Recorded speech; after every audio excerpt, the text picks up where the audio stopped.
คุณดิว vs ทนายทาตรีจบไปแล้วนะอันนี้จบยังมันถือว่าแมตช์นี้นี่นับคะแนนยังพี่บวกนับคะแนนยังใครได้คือตอนแรกอะนึกว่าจบไปแล้วอ้าวแต่ว่าวันนี้มีเรื่องที่แบบว่าทนายทาตรีไปเล่นเรื่องของลูกคุณดิวไง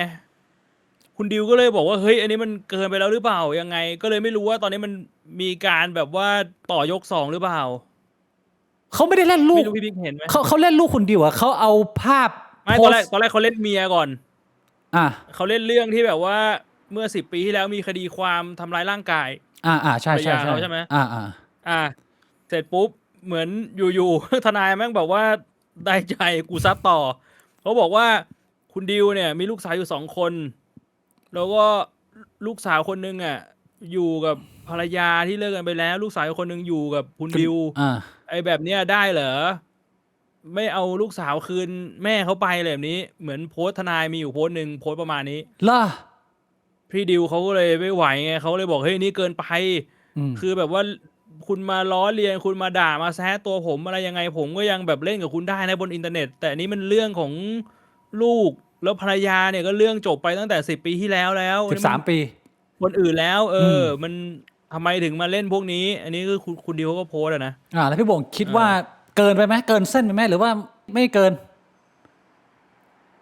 คุยเรื่องนี้แม่งพูดยากเลยว่ะเรื่องนี้พูดยากนะเรื่องนี้พูดยากนะพูดยากเลยว่ะคือจริงๆมันก็จริงๆมันเกินเส้นตั้งแต่มึงเอาชื่อทนายที่มันมีอยู่จริงมาเล่นแล้วมันเกินเพจมันเกินตั้งนานแล้วนะมันเกินตั้งแต่เอาทนายทาตีมาเล่นแล้วอ่ะแต่คือแล้วทนายทาตีเขาก็มีออกมาพูดไงว่าแบบกูก็ไปแจ้งตำรวจตั้งนานแล้วตำรวจมันก็ไม่ทำอะไรทำไมตำรวจมันไม่ทำอะไรวะพี่บุ๋มคือมันหลายคนเขาตั้งคำถามเหมือนผมเลยว่าทำไมถึงทำอะไรไม่ได้มาตั้งนานว่ามันเป็นเรื่องยากขนาดนั้นเลยเหรอกับการที่จะแบบว่าเล่นงานคนปกปิดตัวตนที่แบบว่าโจมตีผู้อื่นอะไรเงี้ยมันยากขนาดไหนพูดตรงๆผมก็ไม่รู้ว่าผมก็ไม่ได้มีความรู้ความสามารถด้านไอทีไงบางคนก็บอกว่าทำได้ง่ายบางคนก็บอกเฮ้ยทำไม่ได้หรอกตามไม่ได้ผมก็เลยแบบผมจะเชื่อใครวะเนี่ยผมเข้าใจว่าตอนแรกอ่ะมันไม่ได้มีเรื่องอะไรเลยเว้ยทนายทาตีมันก็ด่าไปเรื่อยแค่ทุกวันอยู่แล้วมันมีโพสต์หนึ่งที่ทนายทาตีเขาเหมือนกับว่าพูดว่าเขาไปออกงานร่วมอะไรกับคุณดิวแล้วสักอย่างนึงอ่ะแล้วคุณดิวเขาก็แชร์มาบอกว่าเฮ้ยผมไม่เคยไปนะคนนี้ผมไม่รู้จักนะอะไรประมาณนี้อันนี้คืออันจุดเริ่มต้นก็เลยเล่นแล้วพอไม่ได้ไปออกงานทนายทาตีบอกว่าตอนเช้าไปเย็ดเด็กกับคุณดิวตอนเย็นไปเย็ดเด็กกับพี่หมอพี่สมเจตไอ้สัตว์แล้วคุณดิวออกมาปฏิเสธบอกว่าไม่ได้ไปด้วยไม่รู้จักเลยวันนี้แล้วพอปฏิเสธปุ๊บก็เลยเริ่มด่าเรื่องไอ้นักลงพุงเลยอย่างใน BMI เหี้ยทุกอย่างเนี่ยใช่ไหมนักลงพุง BMI เกินบอกให้คนอื่นมีระเบียบวินัยตัวเองยังไม่มีระเบียบวินัยเลยอะไรเงี้ยเหี้ยมันก็เลยซัดตั้งแต่โพสนั้นน่ะแล้วคือการต่อสู้ครั้งนี้เนี่ยสำหรับผมเลยนะพอมันผ่านมาวัน2 วันแล้วเนี่ยมันเห็นชัดว่าผู้ที่ได้ชัยชนะไปมันแน่นอนมันต้องเป็นทนายทาตรีเพราะว่าตอนนี้คุณดิวเขาหมอบแล้วเขาไม่ไหวแล้วเขาบอกว่าอย่าด่าผมเยอะผมแบบสำนึกผิดไม่ทันอะไรประมาณนี้แต่ว่ามันไม่ได้เป็นการชนะแบบคลีนไงพี่บวงเพราะว่าฝั่งนึงปิดหน้าฝั่งนึงเปิดหน้าคือในมุมของคนดูอ่ะพี่ดิวไม่ควรจะเข้าไปชกตั้งแต่แรกเพราะว่าอีกฝั่งนึงเขาไม่เปิดเผยตัวตนถ้าคุณเอาตัวเองเข้าไปชกคุณสู้ยังไงคุณแอตแทกเขาไม่ได้สิ่งที่เขาทำได้คือคุณดีเฟนต์ได้อย่างเดียวแล้วมันก็จะเห็นพี่ดิวอ่ะดีเฟนต์อย่างเดียวก็คือถ้าไม่โพสรูปนมผู้หญิงก็คือบอกว่าเอากูรวยอ่ะกูรวยขึ้นวินาทีละ5 บาทแล้วกูจะเย็ดอ่ะกูตื่นมากูว่าเย็ดอะไรแบบนี้ไอ้เหี้ยก็คือมีมุกดีเฟนต์อยู่แค่มุกเดียวแล้วก็ใช้ซ้ำๆไปใช่ก็คือแล้วพี่ดิวก็เป๋เลยจนแบบว่าคนก็บอกว่าแบบไอ้มุกที่มึงจะมาแซะอีกฝั่งเนี่ยกลายเป็นมึงแซะลูกเพจตัวเองที่บอกว่ากูรวยกูตื่นมาแล้วก็เย็ดแต่พวกมึงก็ยังแบบว่ายืนโหนรถเมล์หลังเปียกอยู่ลูกเพจก็เลยงงเลยแบบไอ้สารนี่มึงแซะอีกฝั่งหรือมึงแซะกูวะลูกเพจก็ไม่ได้รวยเท่าไหร่มันก็เลยกลายเป็นว่ามันดูเหมือนเป็นการสู้ที่สุดท้ายแล้วไม่ค่อยสมน้ำสมเนื้อสำหรับกูอ่ะคือค่อนข้างแตกพ่ายแต่ว่าไม่ได้บอกว่าพี่ดิวควรแพ้หรือว่าทนายทาตีถูกแล้วผมไม่ใช่นะแต่ว่าเราดูจากการปะทะคารมกันหน้างานอ่ะมันเป็นความรู้สึกประมาณนี้ดูจากปฏิสัมพันธ์ที่มีระหว่างคู่กรณีขอบคุณคุณยูรินะฮะคุณยูริบอกว่าสาระครับตามเฟซอวตารได้ง่ายโดยการนำหมายสารไปให้ทีมงานเมตาครับเขามี policy ในการให้ข้อมูล ตามตัวเฟซปลอมทั้งหมดอยู่ แต่ปัญหาคือจะเอามาได้ไหมก็คือผมไม่คิดว่าปัญหาคือการเอาหมายสารไปให้นะปัญหาคืออะไรเพราะว่าคือรู้กันอยู่แล้วว่าในไทยเนี่ยถ้าเงินถึงหมายสารมันมาได้อยู่แล้วอ่ะผมว่าปัญหาหลักๆมันคือไอตอนตามตัวเนี่ยแหละตอนที่ได้หมายสารแล้วมาตามตัวเนี่ยแหละว่าไอเฟซปลอมที่เขาใช้เนี่ยเขาหลบเลี่ยงได้ดีแค่ไหนก็คือใช้แบบ VPN ใช้แบบเปลี่ยน IP เครื่องพวกเนี้ยคือผมย้ำอีกครั้งคือผมเนี่ยก็ไม่ได้เป็นคนในวงการไอทีผมไม่ได้เป็นคนที่มีความรู้ความสามารถแต่ว่าจากข้อมูลที่เราพยายามไปอ่านมาเนี่ยไปดูในเน็ตมาจากคนที่เขาบอกว่าเขามีความรู้เนี่ยสรุปมาทั้งหมดแล้วเขาบอกว่าถ้าสมมุติว่าเก่งจริงๆลบร่องรอยของตัวเองไม่ได้ทำผิดพลาดตามไม่ได้เชี่ยแต่ปกติแล้วมันคือ human error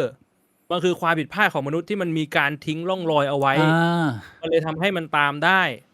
ตรงนี้มันเลยมาวัดกันว่าถ้าสมมุติว่าคุณได้หมายสารมาแล้วแล้วคุณไปตามอีกฝั่งเขาลบร่องรอยตัวเองเนียนแค่ไหนมันตัดที่ตรงนั้นอันนี้คือที่ข้อสรุปจากกูรูเขาว่ามานะผมก็ไม่รู้ว่ามันเป็นข้อเท็จจริงไหมก็ฟังหูไว้หูลองไปหาข้อมูลกันเพิ่มเติมมันก็ค่อนข้างแปลกแต่ดูจากทรงแล้วก็ดูเหมือนจะไม่ง่ายอย่างที่เราคิดเพราะว่าตอนแรกก็ดูเหมือนพี่ดิวจะตามตัวแต่ว่าภายในคืนเดียวก็คือเลิกตามแล้วคือเหมือนประมาณว่าไอ้เหี้ยกูทอละกูไปทางแบบว่า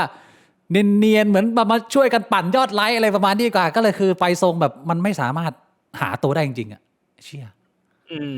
เพราะว่าคือตอนแรกผมก็คิดว่าเมตาจะไม่ให้หรือเปล่าเรื่องพวกเนี้ยแต่มันเคยมีกรณีตัวอย่างยังไงมันมีคนตามได้เคสไหนถ้าสมมุติว่ามันมีหมายสารไปถึงเมตามันมีคนตามได้ล่ะหรือถ้าเป็นคนวงในของเมตามันมีคนตามได้มันมีโดนมาแล้วมีโดนแล้วขอแค่ให้แบบว่ามึงมีออโตริตี้ในการตามมันตามให้มึงได้เว้ยซึ่งถ้าหาหมายสารกูว่าเงินถึงก็ไม่ยาก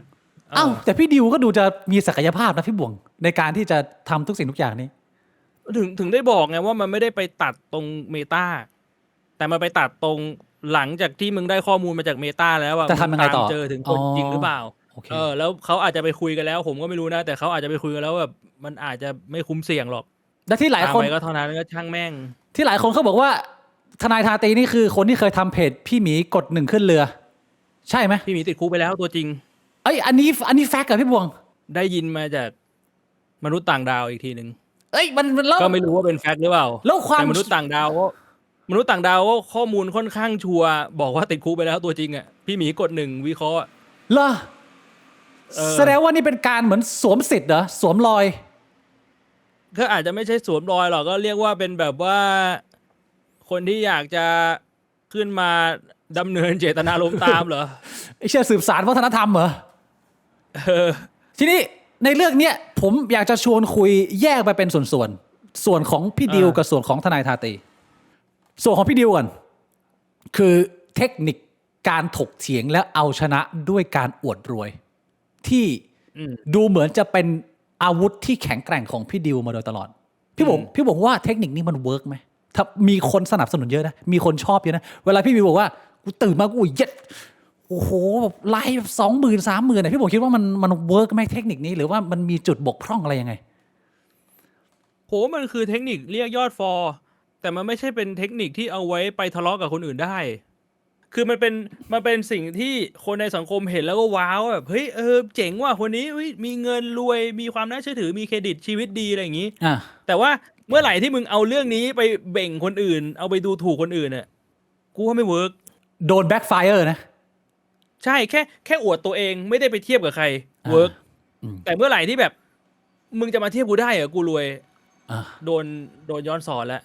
แล้วทำไมคนมันถึงสนับสนุนมากเลยมันมีคนเลยตั้งประเด็นนี้ว่าเราพูดกันมาเยอะในหัวข้อ beauty privilege การที่คนเรามีหน้าตาที่ดีเนี่ยมึงอาจจะได้รับการยอมรับและสนับสนุนจากสังคมมากกว่าคนอื่นแต่ว่าในกรณีของพี่ดิวเนี่ยมันจะเป็นลักษณะของคำว่า money privilege ใช้ได้ไหมพี่บวงใช่ล่ะก็คนเรามันก็ผู้ชายกับผู้หญิงมูลค่ามันต่างกันไงผู้ชายมีทรัพย์เป็นรูปผู้หญิงมีรูปเป็นทรัพย์beauty privilege มันก็คือสำหรับผู้หญิงไง money privilege มันก็คือสำหรับผู้ชายเชี่ยโคตรโคมไอ้สัตว์ เราจะบอกไม่ได้เลยว่าการที่พี่ดิวเขาได้รับการสนับสนุนอย่างเงี้ยมันไม่ใช่เพราะว่าเขารวยนะแต่เพราะว่าเขาเป็นแรงบันดาลใจให้ผู้อื่นเขามีการพูดเรื่องของการทำธุรกิจการควบคุมตัวเองคือหลายๆครั้งที่พี่ดิวเขาออกไปพูดหลายๆรายการน่ะเขาก็พูดดีนะพี่บวงเขาเคยพูดเรื่องว่าแบบเนี่ยคนส่วนมากที่เข้าหาคนรวยเพราะว่าเขารักเงินมึงเขาไม่ได้รักตัวมึงอะไรเงี้ยคือเขาก็พูดในเรื่องของแฟกต์เรื่องทั่วไปมันเป็นไปได้ไหมว่าที่คนสนับสนุนมุกอวดรวยของพี่ดิวเนี่ยคือมันก็เป็นแค่มุกไงแต่ว่าเขาสนับสนุนที่ตัวตนของพี่ดิวจริงๆไม่ได้เป็นเพราะ money privilege มันก็ส่วนหนึ่งนะผมว่าแค่มีเงินมันก็เป็นแรงบันดาลใจแล้ว ก็พี่ดิวเขาก็แบบว่าวันๆก็ออกเรือแล้วก็เย็ดเด็กอ่ะพี่บิ๊กคิดว่าคนที่แบบว่าเขาเป็นเด็กอ่ะเขาเห็นแบบนี้มันไม่เป็นแรงบันดาลใจเหรอพี่ลองนึกย้อนไปว่าถ้าพี่บิ๊กแบบ17-18พี่บิ๊กแบบโหรถเมย์อยู่แล้วคุยแม่งตั้งทั้งวันอ่ะไอ้เชี่ยพี่บิ๊กเห็นคนแบบนี้ในเน็ตพี่บิ๊กก็แบบไอ้เชี่ยกูอยากจะมีชีวิตแบบนี้บ้างว่ะแบบเนี้ยในมุมนึงอ่ะแค่มีเงินมันก็เป็นแรงบันดาลใจให้คนมันอยากมีเงินตามแล้วแบบชีวิตมึงดีจังวะแต่ว่าชีวิตที่ไล่เย็ดไปเรื่อยมันกระทบครอบครัวนะพี่บวงไอ้เชี่ยมันไม่ใช่ชีวิตที่หลายคนปรารถนานะผมไม่ปรารถนานะพุ่งตรงแต่ตอนเป็นเด็กเขาก็ไม่ได้คิดไอขนาดนั้นไงตอนเป็นเด็กเขาก็คิดว่าโอ้โหแม่งมีเงินแม่งได้เย็ดสาวๆสวยๆไล่เย็ดไปเรื่อยชิวๆแล้วยิ่งแบบว่ากระแสโซเชียลแบบฮือฮาให้ความสนใจแบบโอ้โหพี่ผมไอดอลเลยว่ะแม่งพี่กด1ได้ขึ้นเรือเปล่า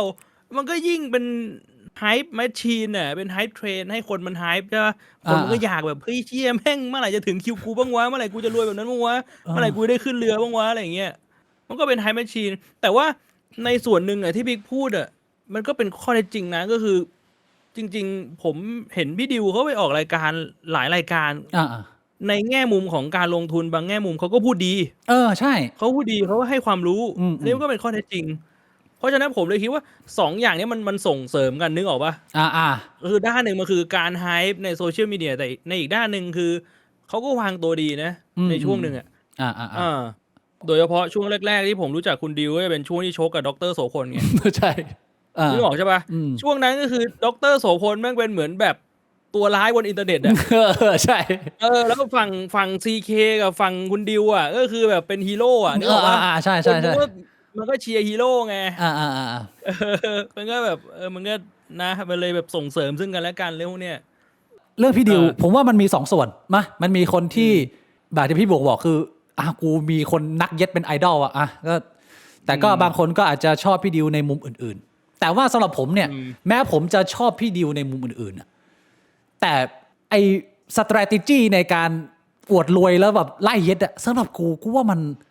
ไม่ค่อยเวิร์กว่ะมันทำให้กู hold on พี่บวงคือกูไม่ได้บอกว่ามันไม่เวิร์กในมุกมันนะอย่างเช่นเดฟชาเพลหรือริกกี้เจเวสอันนี้คือเรายกตัวอย่าง stand up comedy ระดับโลกริกกี้เจเวสกับเดฟชาเพลก็เคยมีใช้มุกประมาณนี้มุกเหมือนกับว่าจะแบบอวดรวยข่มแต่เขาไม่ได้ใช้บ่อยพี่บวงคือผมจำได้เดฟชาเพลเล่าว่าไม่มีครั้งหนึ่งที่เขาไป KFC แล้วคนที่ขายไก่ทอดให้เขาเนี่ยเป็นคนขาวแล้วประมาณว่าพูดกับเดฟชาเพลว่าใช้คำว่า N word ว่ามึงจะรับอะไร N word ประมาณเนี้ยแล้วหลายคนก็ถามมาว่าเดฟชาเพลมึงไม่โมโหหรอวะมึงโดนสถานการณ์อย่างนี้ไหมเดฟชาเพลบอกว่ากูต้องโมโหทำไมคนที่ขายไก่ทอดคือมันไม่ใช่กูอะไรประมาณเนี้ยคือมันจะเป็นลักษณะคล้ายๆการโต้ตอบที่กดความจนของอีกฝั่งหนึ่งแต่ว่ามันเป็นมุกที่ได้รับการยอมรับแล้วมันก็ดูตลกปกฮาคือในส่วนของกูมองว่าของแบบนี้มันใช้บ่อยไม่ได้ถ้าใช้บ่อยเนี่ยมันจะเริ่มเข้าตัวมึงต้องนานๆทีแต่ว่าพี่ดิวเนี่ยคือเหมือนแกไม่มีมุกอื่นไอ้สัตว์วันๆคือถ้าไม่เย็ดก็คืออวดรวยอย่างเดียวแล้วพอมึงใช้บ่อยๆเข้าไปมันเริ่มกินเนื้อมึงเข้าไปเรื่อยๆในมุมของคนดูกูคือมันเป็นมุกเดิมที่มันแบบว่ามันครั้งแรกมันก็ตลกแหละแต่ครั้ง2มันก็เริ่มเฉยๆแล้วแต่ผมเข้าใจได้คือถ้าเป็นแบบนั้นมันก็อาจจะไม่ใช่แบบว่าพี่บิ๊กไม่ใช่เป็น target market ไงไม่ใช่กลุ่มแบบว่ากลุ่มเป้าหมายก็แปลกนะเพราะผมก็ค่อนข้างแปลกใจที่มันได้รับการตอบรับเยอะขนาดนี้แต่ก็อย่างที่บอกไปพี่ดิวเขาไม่ได้มีแค่มุมนี้ไงใช่ปะล่ะคือเป็นจุดหนึ่งที่ทนายตีเยอะคือมึงมีดีแค่ความรวยจนที่เหลือมึงพังหมดอะไรประมาณนี้ผมคิดว่ามันก็คงไม่ขนาดนั้นในความเป็นจริงนะอันนี้ส่วนของพี่ดิวทีนี้เราก็เถิบมาดูส่วนของทนายทาตรีบ้าง การมีอยู่ของเพจปั่น Anonymous เป็นประโยชน์หรือเป็นโทษกับสังคมมากน้อยแค่ไหนพี่บงผมรู้สึกว่ามันคือดาบสองคมอ่ะมันคงแบบตัดสินไม่ได้ว่ามันเป็นประโยชน์หรือเป็นโทษอ่ะในมุมนึงผมรู้สึกว่าแม่งคือมันไม่ต่างกับมีมในอินเทอร์เน็ตเท่าไหร่อ่ะที่มันก็ตลกในมุมของมันแต่ถ้ามันเกินไปอ่ะมันจะไปเข้าพวกไอตอนแรกที่ผมพูดอ่ะพี่บิ๊กก็คือตอนคนอื่นโดนอ่ะมึงก็ฮากับมันนั่นแหละแต่ถ้ามันหันหน้ามาหามึงอ่ะมึงก็หาไม่ออกเหมือนกันมึงก็ต้องหาพวกแล้วทีเนี้ยคือกูเห็นทนายทาตีมันโพสอ่ะบางโพสมันก็หากูก็ตลกแต่ถ้ามันโพสถึงกูอ่ะกูคงไม่ตลกเหมือนกันใช่กูคงได้แต่ยิ้มเจือนๆแบบยิ้มเจือนๆนึกออกปะกูก็เลยแบบแม่งไม่รู้อ่ะแต่คือกูรู้สึกว่ากูนั่งคิดเรื่องนี้อยู่2 วันเหมือนกันนะมันคิดยากตกผลึกตรงที่ว่าแม่งก็เป็นอย่างนี้แหละโลกมนุษย์อ่ะมึง